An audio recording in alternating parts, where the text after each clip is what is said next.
Crack AI அவங்க அறிமுகப்படுத்தும் போது ஹியூமரஸ் ஏஐ அப்படின்னு சொல்லி தான் அதை அறிமுகப்படுத்தி இருக்காங்க.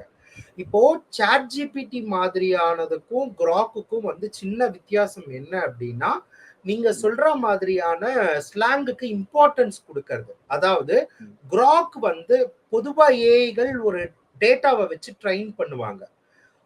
இன்டர்நெட்ல இருக்கக்கூடிய டேட்டாக்கள், அவங்க கிட்ட இருக்கக்கூடிய டேட்டாக்கள், அவங்க விலை கொடுத்து வாங்கக்கூடிய டேட்டா, அதெல்லாம் வச்சு ட்ரெயின் பண்ணுவாங்க. கிராக் அதுக்கு ஒரு படி மேல போய் ட்விட்டர்ல இருக்கக்கூடிய கண்டென்ட் எல்லாத்தையும் எடுத்து ட்ரெயின் பண்ணியிருக்காங்க. அதனால அதுக்கு அதனுடைய ஸ்லாங் வந்து ரொம்ப ஈஸியா வரும் கிராக்குக்கு. ஏன்னா அது ட்விட்டர்ல இருந்து ட்ரெயின் பண்ணதுனால.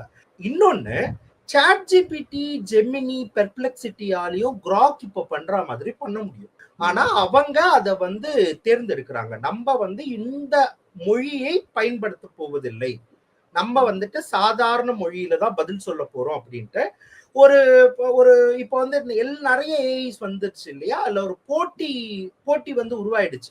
அப்ப அந்த போட்டியில ஜெயிக்க விதவிதமான டெக்னிக்ஸை பயன்படுத்த வேண்டியதா இருக்கு. அதுல ஒரு கவன ஈர்ப்பு டெக்னிக் தான் இந்த ஹியூமரஸ் ஏஐ.